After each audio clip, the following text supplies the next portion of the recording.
Bonjour, nous avons 40 minutes ensemble et nous allons évoquer aujourd'hui tout ce qui rend possible à nouveau la réalisation de rencontres, d'événements, de tables rondes, de débats, tout ce qu'on regroupe généralement sous le terme événementiel, un secteur qui a été tout à fait bousculé par le confinement et qui entre maintenant dans une phase post-Covid. Alors, de nouveaux types de rencontres et d'événements sont possibles, précisément rendu possible par une accélération de la digitalisation de l'événementiel.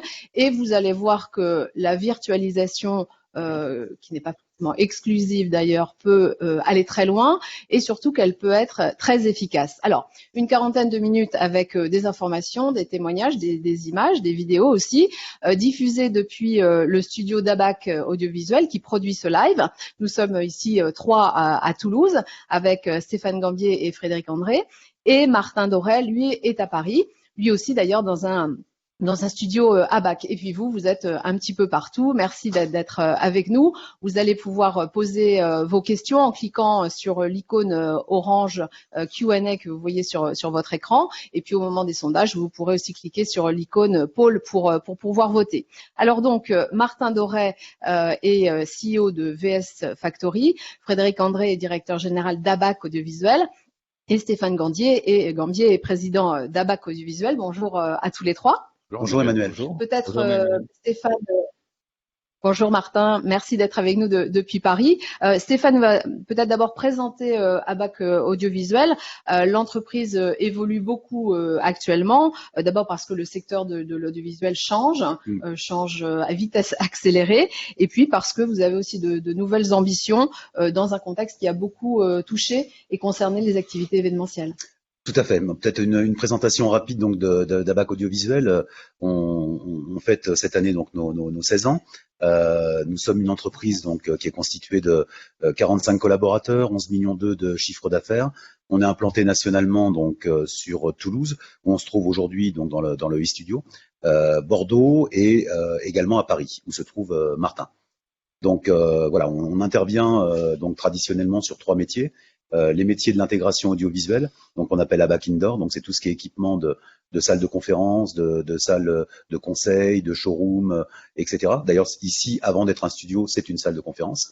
Les métiers de l'événementiel, donc ABAC Live, donc tout ce qui est prestations techniques pour les événements avec des écrans géants, des plateaux caméras, donc malheureusement, enfin 2 mois après, ces événements dits traditionnels. Et puis depuis 2015 également sur de la fabrication de contenu, donc ABAC Prod, où là donc on crée du film, du motion design, de la scénographie, quoi. Voilà. Et vous, Frédéric André, donc également au cœur de du réacteur en cette période de changement accéléré dans l'audiovisuel et l'événementiel. Oui, absolument. C'est une période mais en même temps, j'allais dire comme il faut retirer du positif de tout ça, intéressante.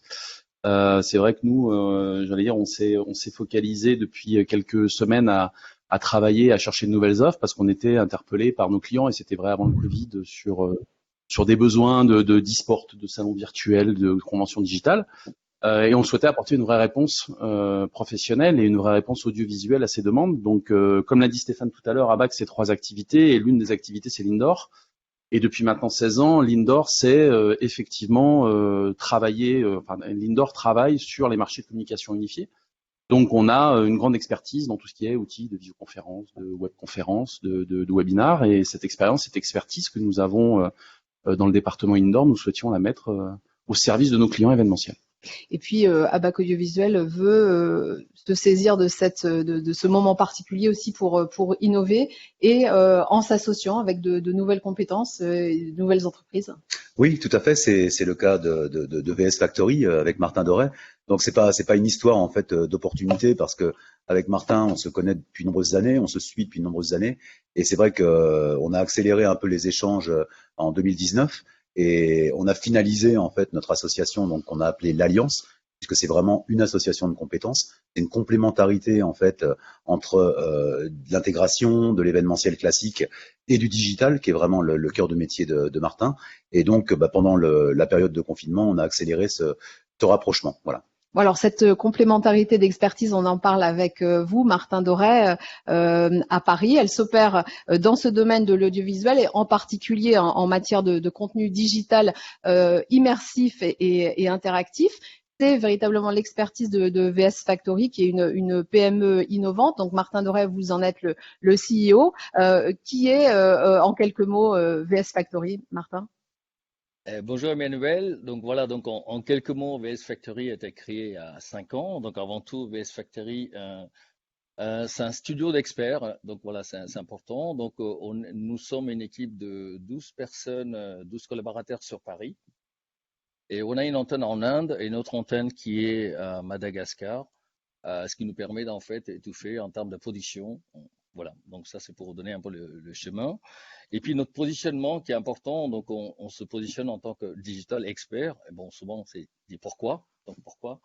Je vais donner juste quatre événements clés, c'est important, donc pour bien situer notre parcours et notre métier. En 2001, on a pour Dassault, donc on s'en occupait le lancement de Falcon Satix. C'était un des shows et c'est assez important avec Mobidium à l'époque. C'est un concept plutôt, je dirais, Minority Report. Donc c'est un concept qui a porté dans le métier assez porteur. En 2008, on a travaillé pour Renault, une convention à Opio. C'est totalement immersif et interactif. C'est un show qui est assez intéressant. En 2012, pour Chanel, pour le lancement au niveau international du montre J12. Donc, c'est un concept totalement immersif aussi. Je vous en parlerai tout à l'heure. Le concept que nous, on porte aujourd'hui s'appelle J-Ice aujourd'hui. Voilà. Et puis, les derniers événements que je peux citer. Pardon? Je vous en ai prie. pas entendu. Et on verra Tout à fait, tout à fait. Et dernier événement en 2017, ça c'est pour Airbus Group, donc au Bourget. On a mis en place un concept salon totalement digitalisé sur 800 mètres carrés, c'est important. On a même gagné le prix Event, la meilleure solution digitale en 2017. Voilà pour situer un petit peu notre parcours et notre métier. Et votre marché, les secteurs, les différents types de secteurs sur lesquels vous intervenez? Alors, notre secteur, donc aujourd'hui, donc on est pratiquement 30%, 30-35% sur événementiel, voilà, et 70% pratiquement sur la partie retail. Quand je parle de retail, c'est showroom, lobby, etc. Et d'autant plus, on collabore beaucoup aujourd'hui avec beaucoup d'architectes, donc beaucoup d'architectes, des sonographes, pour imaginer vraiment des environnements digitaux de demain. Et notamment François Fontès, dont on parlera tout à l'heure, effectivement. Alors peut-être une question, Martin Doré, sur la réaction de VS Factory, votre entreprise, à la crise. Est-ce que ça vous a freiné? Est-ce que vous rebondissez? Est-ce qu'au contraire, ça vous permet d'accélérer? Alors, c'est en fait chez VS Factory, donc déjà par rapport à l'équipe, nous on n'aime pas les choses simples, donc on aime bien les choses complexes et toujours innover. Hein, donc ça c'est notre fonctionnement au quotidien. Donc effectivement, ce dernier temps, ça nous a pas plutôt freiné, c'est plutôt voilà motivé encore de trouver des réflexions. On a vu effectivement beaucoup de demandes de nos clients qui c'est donc plutôt dans peut-être certains clients qui étaient perdus, mais ils demandaient plutôt de conseils, en fait. Hein, on les accompagnait totalement dans la réflexion. Et ben peut-être que aussi les rassurer plus qu'avant. Donc voilà, pour dire voilà comment les choses sont passées, etc. Et en parallèle, nous avons travaillé aussi l'optimisation de divers outils, donc plutôt le touchless, que je vous en parlerai tout à l'heure. Et ça, c'est donc justement pour préparer la sortie de crise. Hein, ça, c'est un point clé important. Et nous analysons aussi pas mal des outils qu'on découvre aujourd'hui dans le marché depuis 3 mois. Voilà, il y en a tout de rien, hein, donc il faut le préciser. Donc, ce qui est plus utile pour les clients. Donc ça, c'est une grosse réflexion qu'on s'est donnée. Notamment, nous misons avant tout, c'est la sécurité des données. Ça, c'est plus important. Et le rendu de qualité. Voilà un peu comment nous avançons sur la réflexion. Merci Martin pour cette première présentation. On va rentrer dans le détail bien sûr. Alors c'est vrai que en matière de rencontres, d'événements et même d'organisation du travail, la crise Covid a changé beaucoup de paradigmes. Et d'une certaine manière, finalement, tout ce qui était un peu en germe avant le 17 mars a atteint une sorte de maturité, en tout cas d'un point de vue des usages et d'un point de vue technologique. La crise a servi d'accélérateur, Stéphane Gambier? Oui, je crois indéniablement. En fait, les outils techniques et technologiques existaient, bon, même s'ils se sont améliorés pendant le confinement. Je le vois au niveau des logiciels qui peuvent être utilisés, par exemple, pour créer des webinars ou autres. Mais indéniablement, ça a amené une autre tendance. On l'a vu au début, les gens se connectaient avec des systèmes divers et variés, mais sans regarder forcément la qualité. C'est normal parce que ça répondait à un besoin de communication à un moment donné où les gens pouvaient, voilà, d'urgence, et au moment où les gens ne pouvaient plus se rencontrer. Et là, on arrive petit à petit à des choses qualitatives, et on se nourrit en fait des demandes de nos clients, parce qu'on a des demandes qui sont complètement variées, et en fait, on adapte la technique à leurs demandes. On a des demandes, par exemple, de retransmission, par exemple, de concerts, mais liées avec de la monétisation, donc avec une billetterie. Qui soient des concerts exclusifs auxquels on puisse se connecter via un code. On a des demandes de soutenance qui maintenant ne peuvent plus se faire en présentiel et donc se font à distance. Voilà, donc on a ces outils, et je pense que c'est quelque chose qui va rester au moins dans sa forme hybride. C'est-à-dire que pour moi, c'est une analyse peut-être personnelle, mais puis aussi il y a plein d'échanges que j'ai pu avoir. Je crois qu'on restera sur une forme hybride, c'est-à-dire du présentiel pour répondre, mais petitement, avec peu de personnes, et d'autres personnes qui seront à distance sur les événements, les salons, etc. Même si évidemment on espère tous pouvoir se retrouver dans des grandes salles tous ensemble Bien évidemment. Et en commun. Est-ce qu'il y a précisément des avantages à la virtualisation de ces moments? Je ne dis pas dans le détail, oui, mais de ces moments d'événements. Oui, il y a des avantages, et j'allais dire, on est obligé de toute façon d'en trouver. Il y a par exemple un avantage indéniable, c'est celui des événements éco-responsables, hein, puisque quand on est à distance, on se déplace moins, donc moins d'avions, moins de gasoil consommé, etc. Donc on est sur des événements effectivement éco-responsables. Il y a de nouvelles normes aujourd'hui qui sont des normes sanitaires qui sont en train d'être mises en place et qui vont prendre vraiment toute leur dimension prochainement. Et puis, je crois que ça aussi, c'est quelque chose qu'on avait préparé, évidemment, sans savoir qui allait nous tomber dessus avec le Covid. Mais si l'année dernière, on a fait la démarche d'être certifié ISO 20121, hein, qui est la norme en fait éco-responsable et management responsable au niveau des métiers de l'événementiel, quelque part, on s'était déjà préparé dans notre manière de fonctionner à ces choses-là, donc qui se mettent en place. Et encore une fois, on a subi comme tout le monde, évidemment. Quels événements concrètement ou quel format concrètement on peut imaginer aujourd'hui? On peut imaginer des e-salons dont parlait Martin, beaucoup de webinars. Je vous dis des événements. D'ailleurs, on le voit, hein, il y a beaucoup d'événements qui ont été reportés au deuxième semestre. Et ces événements, aujourd'hui, donc il y a des nouveaux termes qui sont arrivés, comme le distanciel, le présentiel. Et aujourd'hui, on parle d'événements hybridés. Donc ça, c'est des événements où il y a des gens sur place et des gens qui sont, la majorité, qui sont à l'extérieur devant leurs écrans. Et puis tout ce qui est événements, surtout virtualisés. Et c'est un rapport de l'Unimev qui a été fourni hier ou ce matin. On va dire que 90% des événements du deuxième semestre sont virtualisés. On va peut-être, Frédéric André, entrer dans le détail. Et peut-être le mieux, c'est de se mettre dans la peau d'un client, d'une cliente, et d'imaginer quel format il ou elle pourrait envisager en fonction de ses besoins. Quelles sont aujourd'hui les offres que vous proposez? Alors, se mettre dans la peau d'un client, comme a dit Stéphane, parfois c'est compliqué parce que on lance des perches et puis on voit si ça mord. Mais effectivement, on a développé 4 offres qui correspondent, selon nous, aux 4 usages qu'on peut faire aujourd'hui des technologies. Donc, ce sont les offres e-meeting, e-conférence, e-forum et e-studio. Alors, le e-meeting, j'allais dire, c'est le format adapté à tout ce qui est assemblée générale, réunion récurrente ou exceptionnelle, prise de parole. En gros, ça correspond aux usages visioconférences tels qu'on les connaissait, avec des notions d'échange. Les points forts de l'e-meeting, c'est que ça permet de réunir de 2 à 100 personnes, qu'on est sur des solutions, et pour revenir aussi sur qui sont sécurisées, cryptées, puisque nous travaillons avec des technologies qui répondent à la norme 27001, et puis qui sont de qualité haute définition. Donc en fait, ça permet de réunir des salles de réunion qui sont équipées, des collaborateurs qui sont distants, des intervenants extérieurs qui ont un poste de travail ou pas.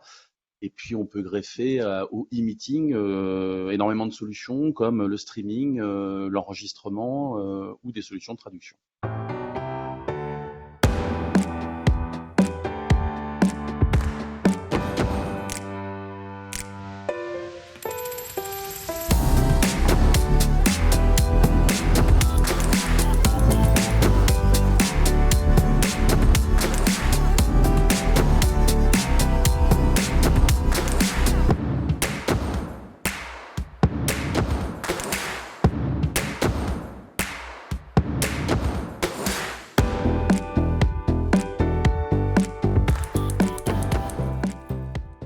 Alors alors là, ça c'était la présentation de la solution e-meeting que vous proposez.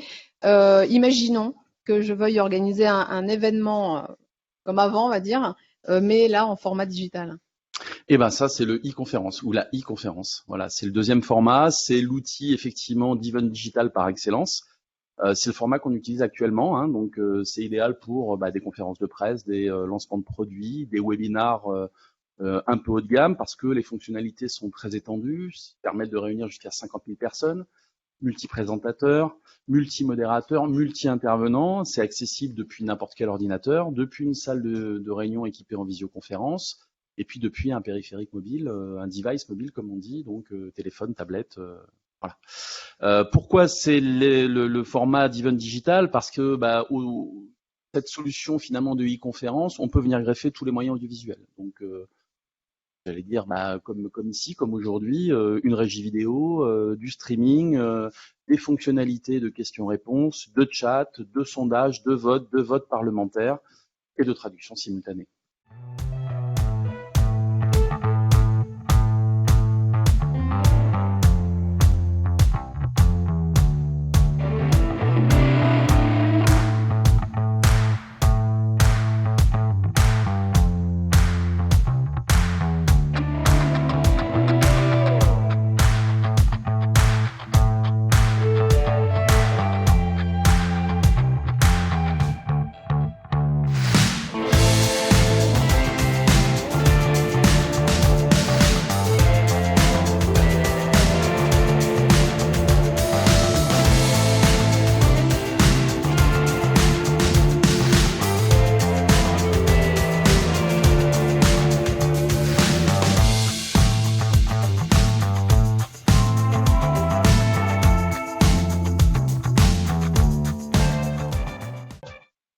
Donc une des fonctionnalités de ce dispositif, justement, c'est les sondages, la possibilité de sonder son audience.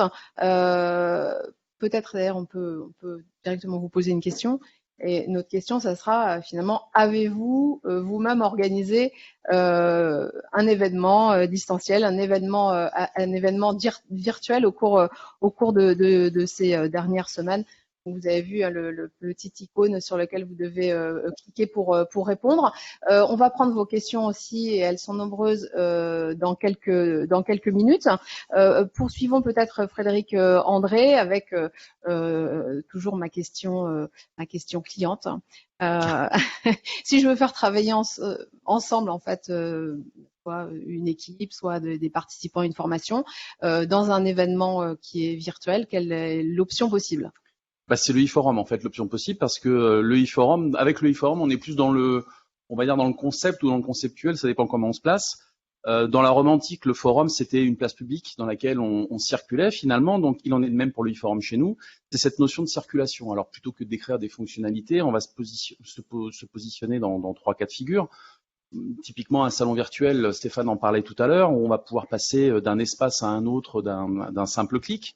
Une session plénière où on va assister à une conférence, puis ensuite on va être convié dans par exemple des ateliers de réflexion. Et puis une formation dans laquelle on est réunis pour recevoir une information. On va ensuite travailler en petits groupes et puis on va revenir dans une salle pour débriefer ou pour présenter le fruit de la formation. Voilà, il y a finalement très peu de limites sur le e-forum.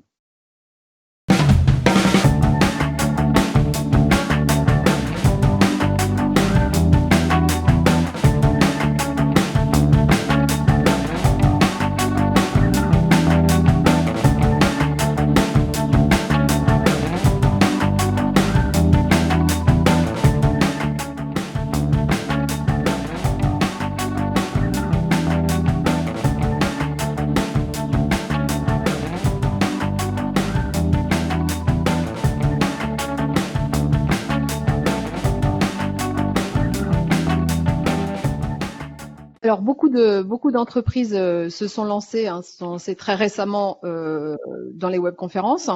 Le rendu n'est pas toujours professionnel, l'image n'est pas toujours bonne, le son non plus, etc. Est-ce qu'il y a une solution finalement pour passer une étape? Oui, parce que en fait, effectivement, la e-conférence ou la web-conférence ou le webinar, à la base, il y a le mot web. Web, c'est webcam. Webcam, c'est peu de qualité. Donc, on part quand même de là pour arriver finalement aujourd'hui à des formats qu'on essaye dans lesquels on essaye de donner le plus de qualité possible. La réponse pour nous, c'est le eStudio. Voilà, le eStudio, c'est l'endroit dans lequel nous sommes, mais en même temps, c'est une solution qu'on vient greffer. C'est une solution technique qu'on vient greffer au e-meeting, à la e-conférence ou au e-forum en fonction des besoins de nos clients. C'est une solution fixe ici, mais c'est une solution qu'on veut surtout mobile, puisque le but, c'est effectivement de pouvoir adapter ce studio aux endroits dans lesquels nos clients auront décidé de faire un événement. Et c'est principalement destiné à tout ce qui va être conférences de presse, défilés de mode, événements sportifs, lancement de produits.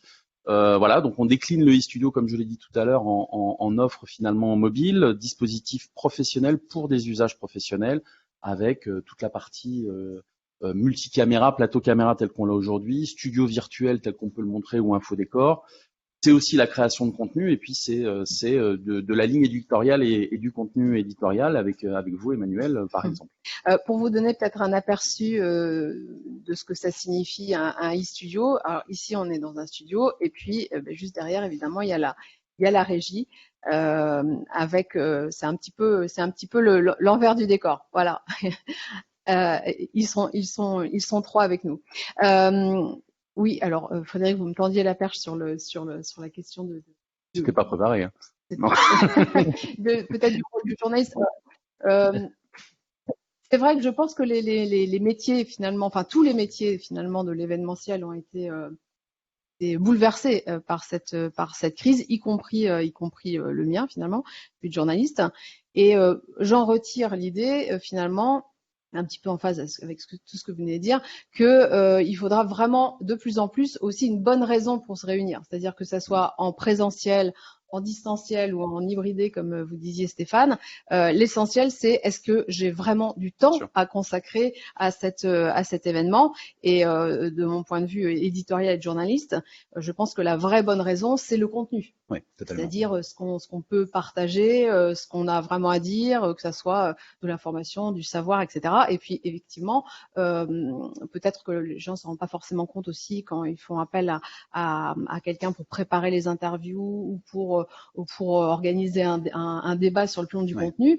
Nous, journalistes, on est aussi extrêmement dépendants des conditions techniques et technologiques. Et un message peut être complètement détruit par une mauvaise technologie. En l'occurrence, le pire peut-être pour nous, journalistes, ça serait que notre métier, quand on organise un événement, soit un peu dévalué finalement, dévalorisé peut-être par des mauvaises réunions, en fait, Zoom, où on voit pas, où on s'entend pas, ce qu'on disait tout à l'heure. Donc effectivement, la bonne raison, c'est sans doute aussi, en dehors des bonnes conditions, l'éditorial et le fait qu'il soit très central et peut-être aussi transversal dans une espèce de chaîne de valeur globale qui est en fait une mécanique de précision dans l'événementiel.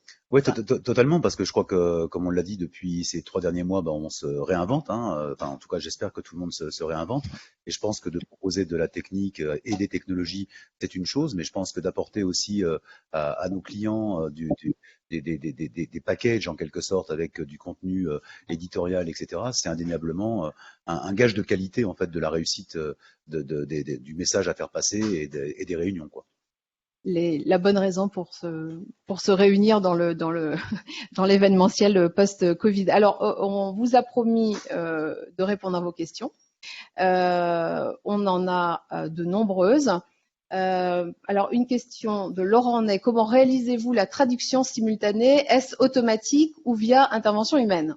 Non, alors c'est pas la traduction automatique. On a pu le voir, je crois, dans un discours de Macron, et semi-automatique. C'est effectivement, c'est des systèmes de traduction simultanée qui répondent d'ailleurs à des normes, parce que les métiers de la traduction simultanée sont des métiers qui sont très normés, avec des traducteurs. C'est des solutions logicielles qui existent, qui permettent de réunir finalement au travers d'une plateforme web, donc de webconférence, où on va aller choisir des canaux de traduction avec des traducteurs qui sont distants. Voilà, qui vont venir se connecter sur une plateforme, qui vont avoir le floor, comme on dit, réaliser leur traduction, et des interlocuteurs distants vont pouvoir venir choisir quel canal de traduction ils souhaitent écouter. Hélène Benaïm, est-ce que vous proposez le service clé en main, organisation de l'événement, modération, etc.? Alors, ça dépend ce qu'on appelle effectivement clé en main, mais si on le fait comme aujourd'hui pour un webinar ou comme on l'a organisé également il y a 2 jours pour l'Assemblée générale de Réseau Entreprendre, le service était effectivement clé en main.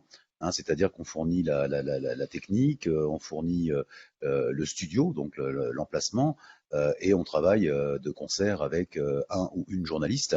Donc oui, on peut dire que c'est quelque chose qui est clé en main, puisque on n'est plus sur de l'événement, en tout cas comme on l'entendait avant, avec de la réservation de salles, du traiteur, etc., qui est effectivement un autre métier. Mais là, aujourd'hui, c'est quelque chose qu'on peut proposer de A à Z, quoi. Les choses changent.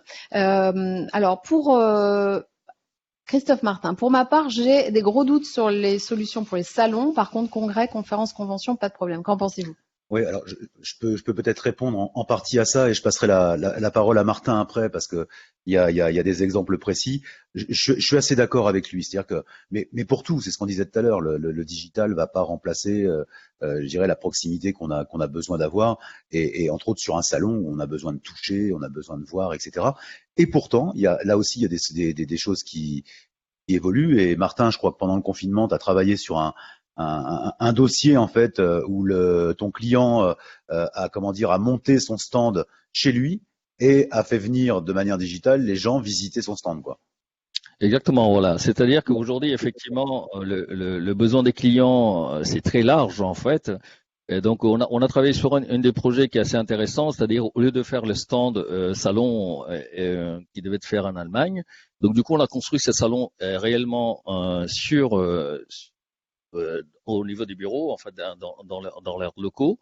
Donc, du coup, on a travaillé en fait tout à distance pour leurs clients, pour pouvoir valoriser et le même parcours, même logique, même fonctionnement, de manière à donner une dimension assez importante. Merci Martin. Alors, il y a une question, est-ce que le webinaire est enregistré? La réponse est oui et à la fin, on vous adressera le lien vers cet enregistrement. Alors, on a beaucoup parlé d'événements. On reprendra vos questions après un tout petit peu plus tard. On a parlé d'événements, de conférences, là où finalement le digital permet un accès. Peut-être qu'avec Martin Doré, on va cette fois rentrer dans le détail sur ce que le digital permet pour l'enrichissement finalement de l'expérience, du moment que l'on vit en tant que participant ou utilisateur. Martin Doré, donc VS Factory que vous avez créé et que vous dirigez, imagine des dispositifs immersifs qui sont interactifs, qui font vivre justement une expérience. Est-ce que vous pouvez nous donner des exemples? Oui, en fait, si vous voulez, la technologie, donc pour nous, la technologie doit disparaître avant tout et laisser la place à l'imagination. Donc voilà, la technologie, c'est un outil, c'est une aide en fait, voilà, pour pouvoir mettre en place. Et pour nous, la mise en scène scénographique, je dirais, avant tout, c'est un parcours client, donc c'est très important, parcours client. Il faut que ça soit captif pour les visiteurs, sinon ça n'apporte rien, et compréhensible, plus compréhensible et plus fluide. Voilà, plus fluide pour une meilleure efficacité des messages des clients. Et dans tout ça, pour nous, humain est au cœur des actions. Voilà.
Martin Doré, merci pour ces images.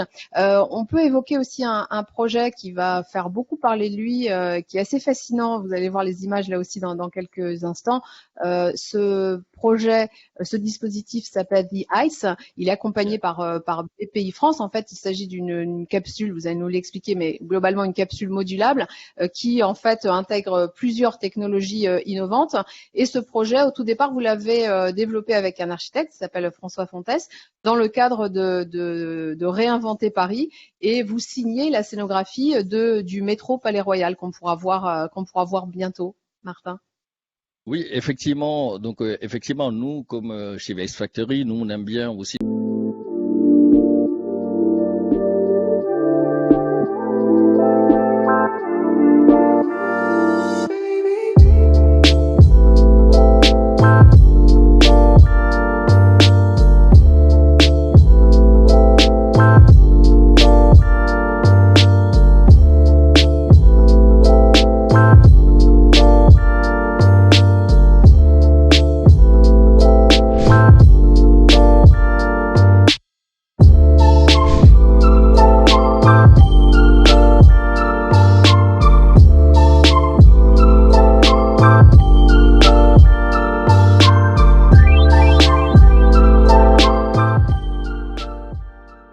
Toujours remonter aussi de créer des solutions d'une manière beaucoup plus simple et pour être beaucoup parce que par exemple ce projet pour Chanel, comme je vous en ai parlé tout à l'heure, Chanel pour J12, nous on avons imaginé un concept qui est plutôt immersif. Donc en fait il y a 3 ans, on a mis en place une plateforme qui nous permet en fait de capturer plusieurs technologies. Donc voilà, plusieurs technologies de manière à pouvoir imaginer les sonographies immersives plus poussées, ce qui est plus important pour nous, de manière à être beaucoup plus libre dans ce qu'on fait.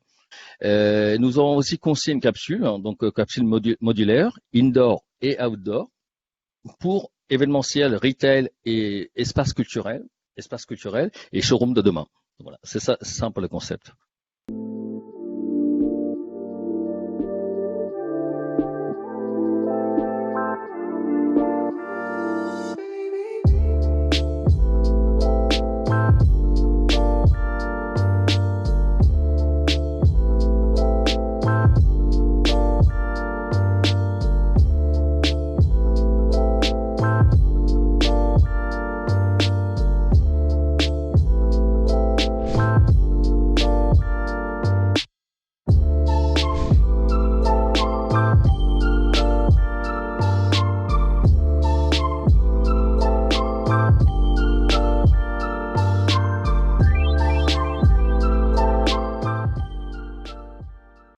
Dans la situation actuelle de distanciation physique, voire sociale, une des solutions que vous proposez, qui s'appelle Touchless, apparaît comme fortement prometteuse. C'est une des solutions que vous apportez à vos clients.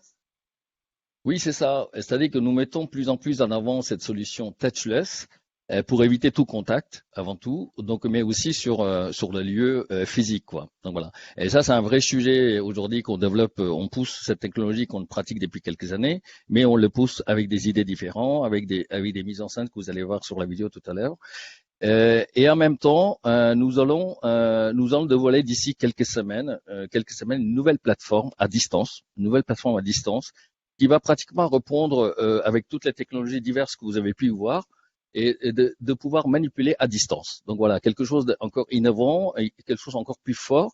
Et surtout, nous, on a réfléchi sur cette solution pour événementiel, retail, et surtout avec une vraie réflexion sur le REI. Voilà cette solution qu'on va vous présenter bientôt.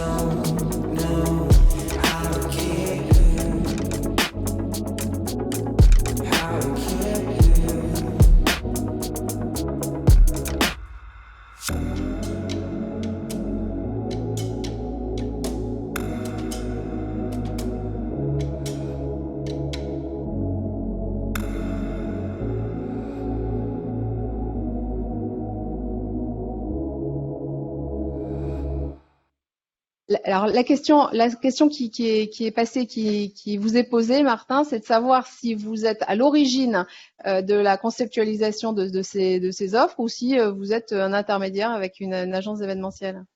Alors, pour nous, si vous voulez, c'est simple. VS Factory, avant tout, c'est un producteur. Donc, nous, tout ce qu'on fait, on produit. Donc, avant tout. Donc, voilà, ça, c'est important. Par contre, dans la réflexion de concept, ça se fait à plusieurs niveaux. Donc, niveau agence. Donc, on travaille aussi avec beaucoup d'agences. Les agences parisiennes nous connaissent bien depuis quelques années. Donc, peut-être eux, ils vont apporter une idée ou une réflexion du client. Et c'est à nous de traduire d'une manière comment on va la scénographier, comment on va l'imaginer le concept, en prenant aussi surtout en compte le budget. Donc, souvent, c'est le cas. Donc, on a une vraie réflexion autour de ça. Et parfois, on a aussi des clients qui sont plus directs, comme une des derniers événements assez marqués pour Chaumet. Donc, voilà, c'est un des concepts qui est très intéressant au niveau international qu'on a fait. Et sur ce concept-là, on a totalement en fait réfléchi à un concept qui est assez spécifique, hein, donc ça vous verrez sur les sites, etc., qui a mis en place au niveau international un outil aide à la vente et qui mélange de 7 technos différents. Donc voilà, c'est assez complexe, assez dur. Mais on a tout produit interne, quoi. Donc nous, on a vraiment cette force-là, et parce qu'on veut tout maîtriser de la manière garantir le client, parce que en face, on a des clients sérieux qui sont clients importants. Donc voilà, on n'a pas le droit de bricoler, quoi. Donc voilà, notre fonctionnement est plutôt là-dessus. Une question peut-être alors concernant l'alliance que vous avez, qui a été annoncée, et peut-être la question finalement s'adresse à tous les trois. L'alliance que vous avez annoncée début juin entre d'une part ABAC Audiovisuel et d'autre part VS Factory. Peut-être Martin pour commencer, pourquoi vous, de votre point de vue, ce rapprochement avec ABAC Audiovisuel? Allez, c'est très naturel pour moi parce que Stéphane, ça fait quelques années qu'on se connaît. Donc, moi, je viens aussi de ce métier depuis pratiquement 30 ans que je suis dans le métier, de la technique, etc. Donc, j'ai pris un virage plutôt voilà de la côté séduction et de l'interactivité. Mais aujourd'hui, si vous voulez, on peut pas être partout, donc c'est pas possible. En même temps, l'évolution de ABAC, moi, j'adore vraiment parce qu'ils ont une vraie expertise sur le mélange de domaines event et de retail. Ça, c'est très important pour nous. Et donc du coup, VS Factory, c'est naturellement un complément en fait dans cette association et qui fait qu'on crée un vrai pôle, un noyau dur. Voilà. Donc c'est aussi pour ça qu'on a décidé ensemble, hein. On peut évoquer des premiers projets communs? Oui, je crois pour rebondir sur ce que disait Martin, et on l'a vu d'ailleurs dans les films de VS Factory, toutes les applications en fait digitales que VS a développées, elles sont diffusées sur des écrans LED, sur de la vidéoprojection, sur des outils que nous on maîtrise parfaitement. Donc ça c'est vraiment dans le sens effectivement VS ABAC, mais chez ABAC aujourd'hui, on fait également des très gros showrooms, etc., où on va avoir besoin de plus en plus de l'expérience en fait de fabrication de produits digital, immersifs, expérientiels, parce que c'est une demande des clients et des architectes aussi, qui sont souvent nos contacts. Et en fait, voilà, c'est encore une fois, c'est de la logique, quoi. Alors après, oui, il y a déjà quelques dossiers qui sont en cours, alors plutôt sur Paris pour l'instant, avec donc Martin et Étienne Dupuis, notre directeur d'agence de Paris.